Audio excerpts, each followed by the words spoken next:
Hello students, today I am going to discuss with you one of the most important part of our grammar book, that is determiners. Although you have studied it in your earlier classes, but still this is one of the most important topic. So students, firstly I will tell you कि what is determiners, कि determiners क्या होता है. Determiners is a word that determines or limits a noun. It is called determiners. तो बच्चों determiners means कि जो कि नाउन और नाउन की लिमिट्स को बताता है, which limits a noun that follows it, जो इसे फॉलो करता है उसको ये जो है लिमिट करता है. अब जैसे मैं इससे एग्जांपल दूंगा, this is a whiteboard marker, this is a whiteboard marker. तो this is a whiteboard marker. ये व्हाइट बोर्ड मार्कर क्या है? ये एक व्हाइट बोर्ड मार्कर एक नाउन है. ये नाउन है, एक किसी का नाम है ये, अ व्हाइट बोर्ड मार्कर. तो ये जो है क्या है? एक नाउन. और मैंने जब कहा कि this is a whiteboard marker, तो ये क्या हो गया? तो ये डिटरमिनर हो गया. आप समझ रहे हैं बात को कि this is a white board, this is a white board. और जो है आपको वहां पर जाना कि ये व्हाइट बोर्ड है, तो एक व्हाइट बोर्ड है. ओके, तो ये क्या है? यहां पर और क्या है? और भी एक डिटरमिनर है. ठीक है, अगर मैं कहूं कि दिस इज अ बुक, अब दिस इज अ बुक जो है ये एक बुक है, तो दिस इज वन बुक ना. अब ये किसने, एक डिटरमिनर ने इसे फिक्स कर दिया कि ये वन है. तो डिटरमिनर्स एक फिक्सर्स भी कहलाता है, जो कि किसी की क्वांटिटी को फिक्स कर देता है, तो उसे डिटरमिनर कहते हैं. तो I think you have understood कि व्हाट इज डिटरमिनर. कि डिटरमिनर क्या है? Determiner is a word that determines और and limits a noun that follows it, जो इसके बाद आता है. ठीक है, यहां पर जो अब यहां पर मैंने आपको दो एग्जांपल दे दिए, और मैं कोई थर्ड एग्जांपल भी दे सकता हूं. This is duster. डस्टर क्या है? किसी चीज का नाम है. और डस्टर क्या है? ओ मींस वन. ठीक है, तो वन ने डिटरमिन कर दिया, फिक्स कर दिया कि ये एक है. तो ये क्या है? एक और क्या है? एक डिटरमिनर है. I think now you have understood. तो मैं इसकी now I come to the definition, और then I will come to the explanation and we will learn more things. तो firstly I will start with determiners. Determiners.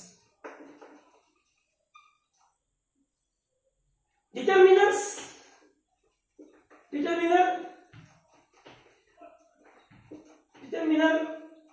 is a word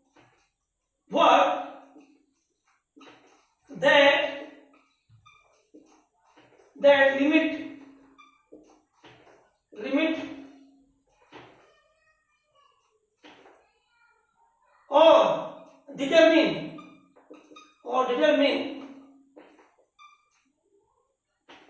or determine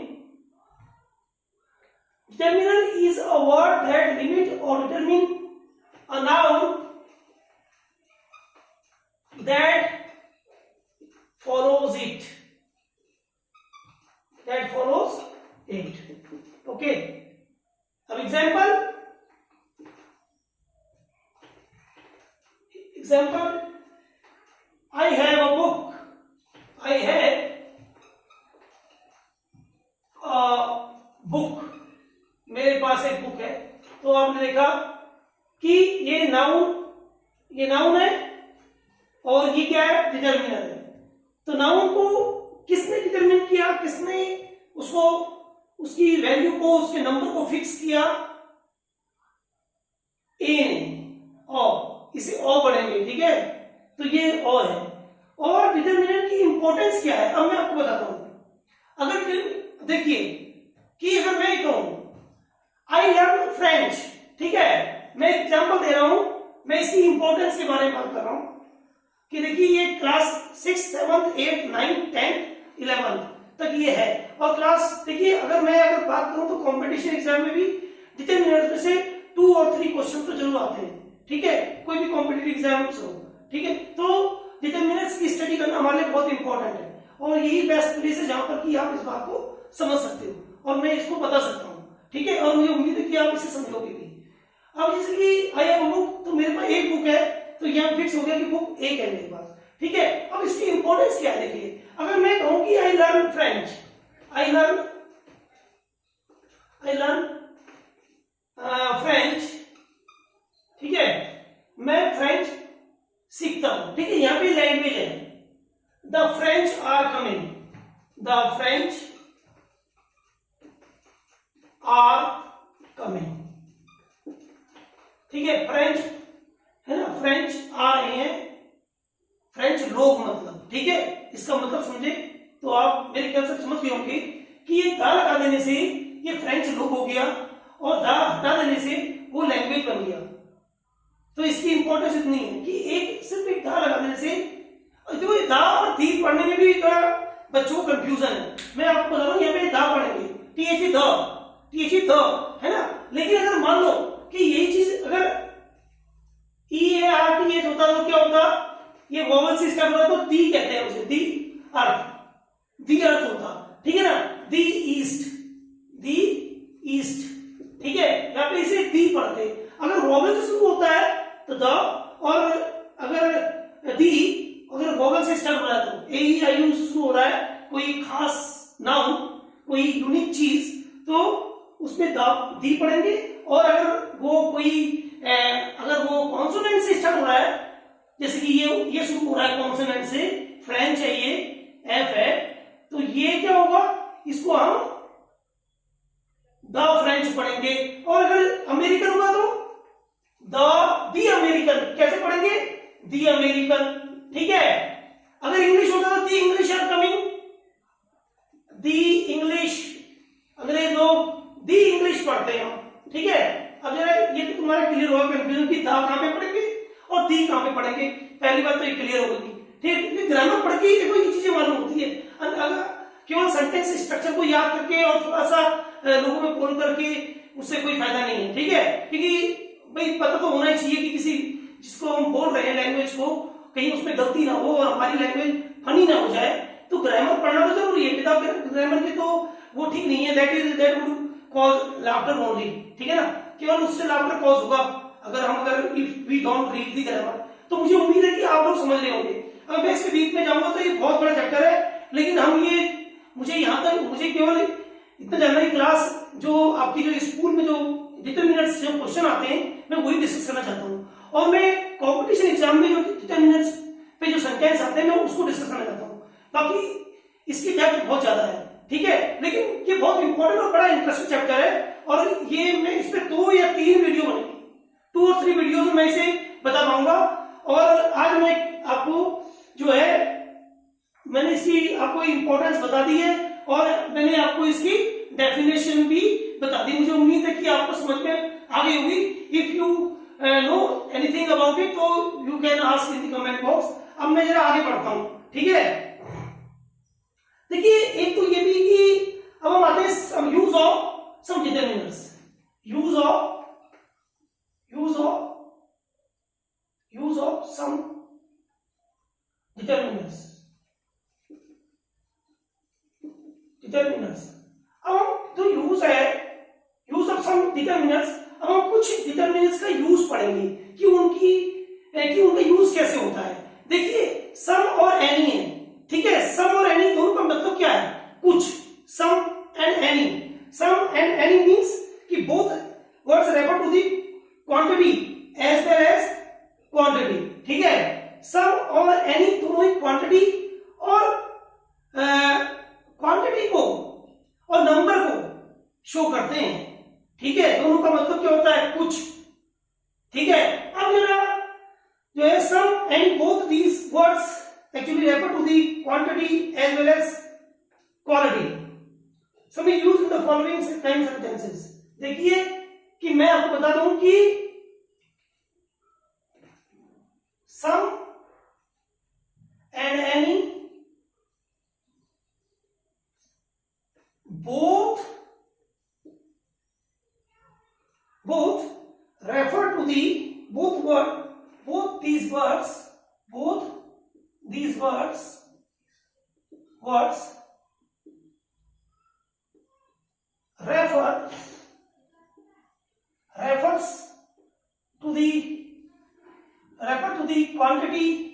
refers to the quantity or quantity and quality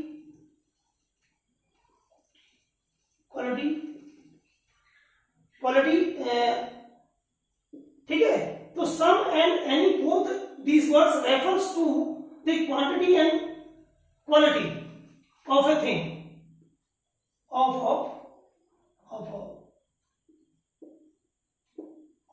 things or objects।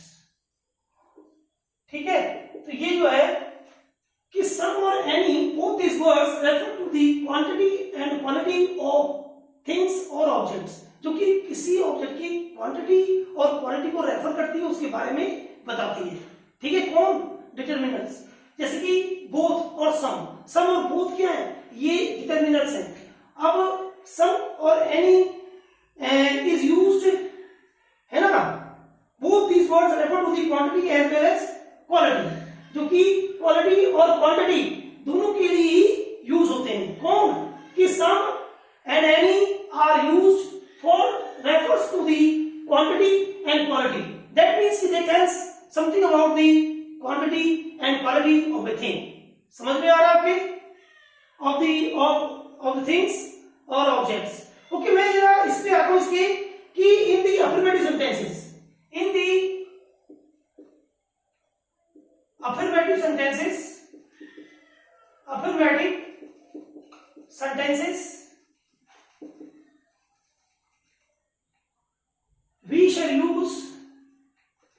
we shall use some।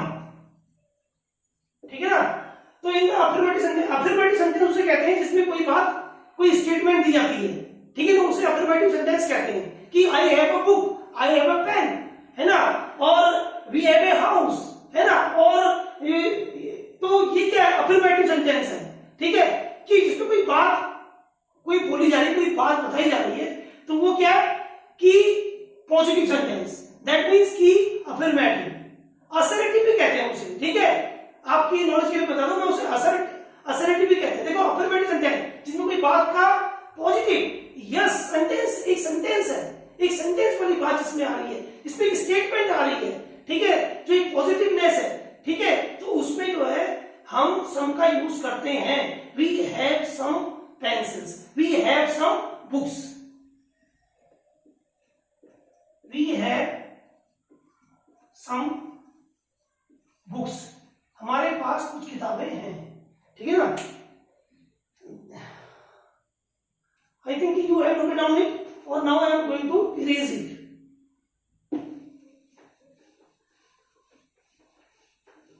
Okay students, I think this chapter is important. So therefore we will discuss this part of the grammar. So there are some children outside. Some children are playing outside. Some children are playing outside. ठीक है, बाहर कुछ बच्चे खेल रहे हैं। ठीक है, तो some children are playing outside. Some children top the class. Some student top in their class. Some students won the prizes. WON, won, इसे वन पढ़ेंगे, WON को वन पढ़ते हैं। Some student won the prizes. Won the prizes. कुछ students ने जो है prize win किया, जीता। अच्छा, तो ये बच्चों ये तो मैंने 2 सेंटेंस में बता दिए। तो आई थिंक कि नाउ यू हैव अंडरस्टूड कि सम का यूज जो है एक पॉजिटिव सेंटेंस में होता है और सम इज यूज्ड, सम, और now any is used, any is used in the negative sentences, in the negative and interrogative sentences, interrogative sentences, ठीक है। तो any is used in the negative and interrogative sentences, ये याद रखिएगा कि any का use जो है नेगेटिव सेंटेंसेस में नॉट आता है, किसी बात का नहीं होना पाया जाता है, और क्वेश्चन मार्क वालों में जिनमें कि कोई क्वेश्चन पूछ जाता है तो उनमें हम किसका यूज करते हैं, एनी का यूज करते हैं। एनी का यूज उसमें होता है जिसमें कोई नेगेटिव, जिसमें नहीं होना पाया जाता है ना। अब मैं देयर इज, आई है, जैसे हमने कहा अब जैसे ये इंटरोगेटिव मींस क्वेश्चन मार्क वाले, जिनमें कोई क्वेश्चन पूछा जाता है। अब do you have a pen, do you have any book, do you have any book, any book, do you have any book। तो यहां पर देखिए मेरा do you have any book, do you have any book, देखो ये question mark है तो any word, any आया, इसमें सम का यूज नहीं करेंगे हम। इसी प्रकार से अब एग्जाम में आपको कैसे आएगा कि यहाँ पर सम और एनी का यहाँ पे ये पूरा ब्लैंक होगा, ठीक है। कंपटीशन एग्जाम में वो केवल कहते हैं एरर फाइंड करो और उसे सर्कल करो या अंडरलाइन कर दो, ऐसे आता है। लेकिन हमारे स्कूलों में कैसा आता है, ये हमारे स्कूलों में केवल ये आता है कि इसमें फिल इन द ब्लैंक्स, कि डिटरमिनेंट फिल करो कहते हैं वो, सम और एनी दोनों दे देंगे। तो हमें वहां पर देखना है कि ये नेगेटिव है या इंटरनेटिव होगा, तो हमें क्या करना पड़ेगा, हमें एनी का यूज करना पड़ेगा। जैसे किसमें कर रखा है, do you have any book, क्या आपके पास कोई किताब है, और do you I have, I don't have any, I don't have any book, मेरे पास कोई बुक नहीं है, I don't have any book, ठीक है। तो ये जो है आपने देखा कि ये नेगेटिव सेंटेंस है और ये एक इंटरोगेटिव सेंटेंस है, इनमें हमने एनी और एनी का यूज किया। अब बच्चों एक बात और आती है कि कुछ सेंटेंस जो होते हैं कि उनमें भी वो भी एक असर्टिव सेंटेंस जैसे लगते हैं, लेकिन उनमें हमें एनी का यूज करना पड़ता है। वो सेंटेंस कौन से हैं, तो जिन सेंटेंसेस में देखिए, जिन सेंटेंसेस में जो है without, hardly, scarcely, the words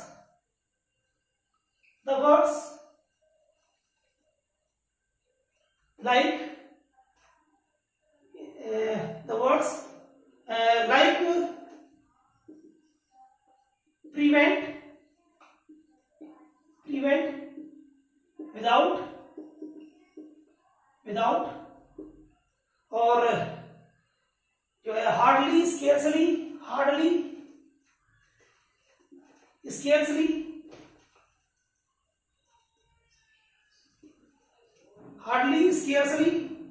और prevent, without, hardly, scarcely,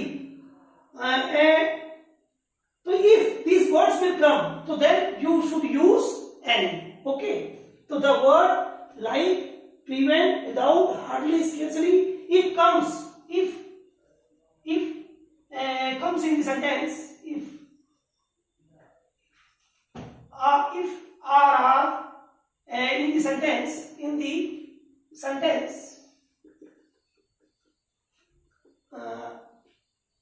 if are in the sentence, so then we should use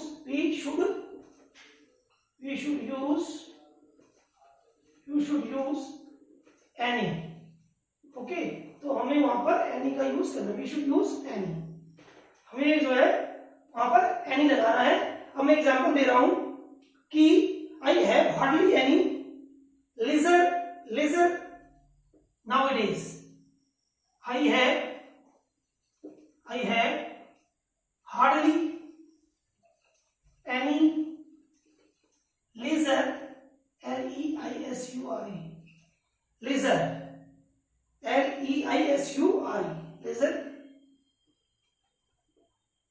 nowadays, nowadays। तो ये जो मैंने बताया कि I have hardly any leisure these days, hardly any leisure, leisure means कि free time, okay, I have hardly free time these days। तो ये यहाँ पे leisure, यहाँ पर जो ये hardly वर्ड आया इसलिए यहाँ पर any का वर्ड, any वर्ड यूज हुआ, ठीक है। अब मैं दूसरा सेंटेंस दे सकता हूं आपको कि please try to prevent any loss, please try to prevent any loss, ठीक है। तो प्लीज किसी भी लॉस होने से, प्लीज ट्राई टू प्रिवेंट माने किसी को ना होने देना, तो प्रिवेंट, तो please try to prevent any loss, किसी लॉस को नहीं होने देना, तो प्रिवेंट, ठीक है ना। Prevent the entry of the criminals in our locality, है ना, prevent.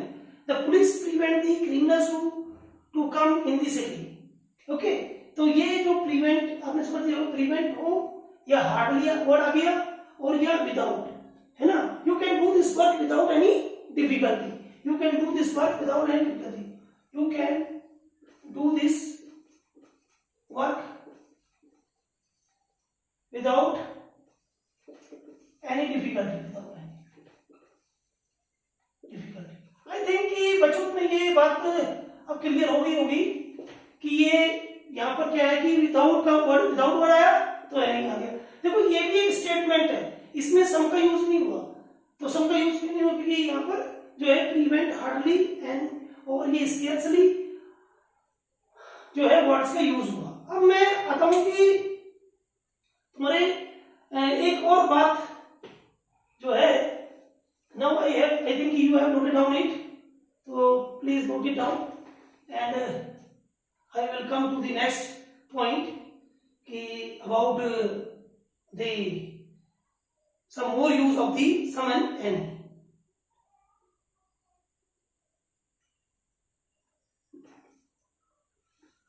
I think you have written.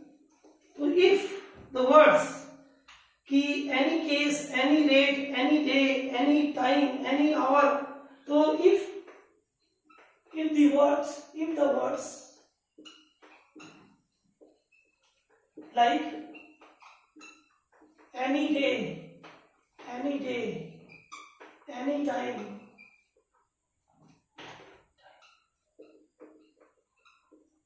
at any rate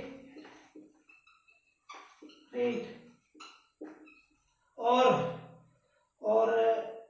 at any day and at any hour, at any hour or at any time or at any case, in any case, so if this kind of word it comes in the sentence, so then you should use any, so we should use if the words like any day, any time, any, at any rate, at any hour, in any case, so we should use any,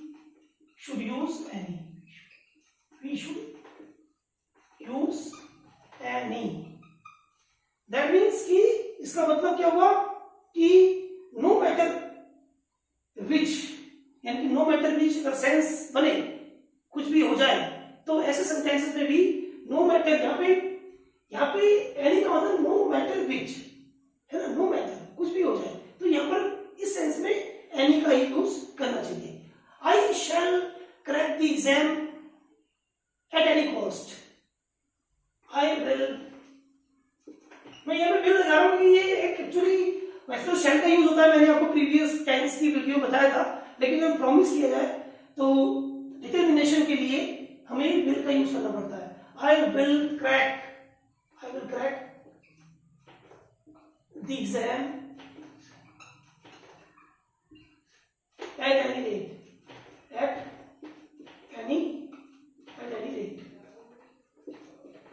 eight any cost भी हो सकता है, eight any cost, at any rate, eight any cost. Okay, the student, you can make more sentences like this because I have given you this, है ना? You can reach the school at any time, at any day, at any hour, ठीक है ना? तो यहाँ पर जरा थोड़ा सा SHOULD हो रहा है। तो बच्चों बाकी चीजें तो I think you will make these sentences. In any case, if she not comes to I would help you. तो ये भी मैं अब इतने if I write to sentence तो so many sentence तो I think it will consume the time and will lengthen the size of the video. अच्छा now next है बेटे कि अब मैं आपको बताने जा रहा हूँ कि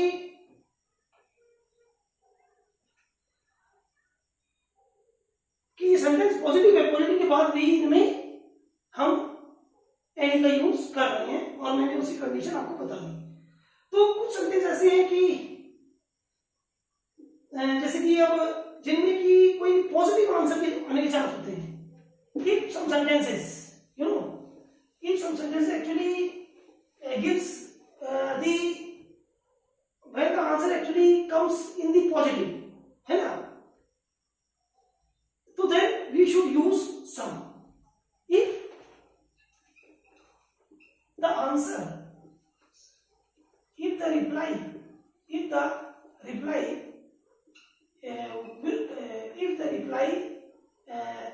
the reply would be positive,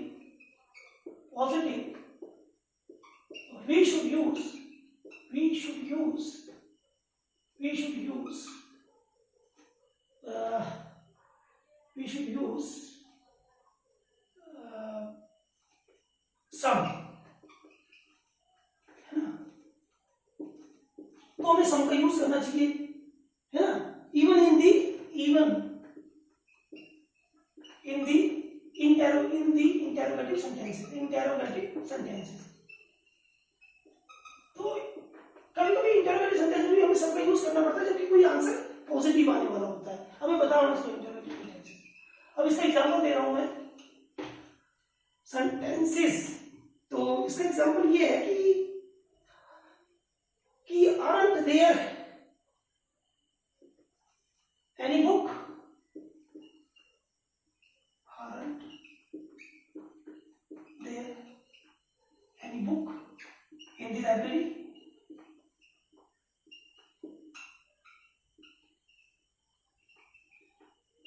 ठीक है ना? Aren't there any book in the library? Aren't there money in the bank? Aren't there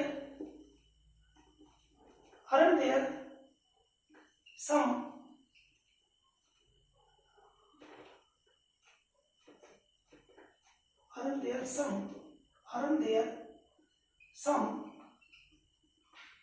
books?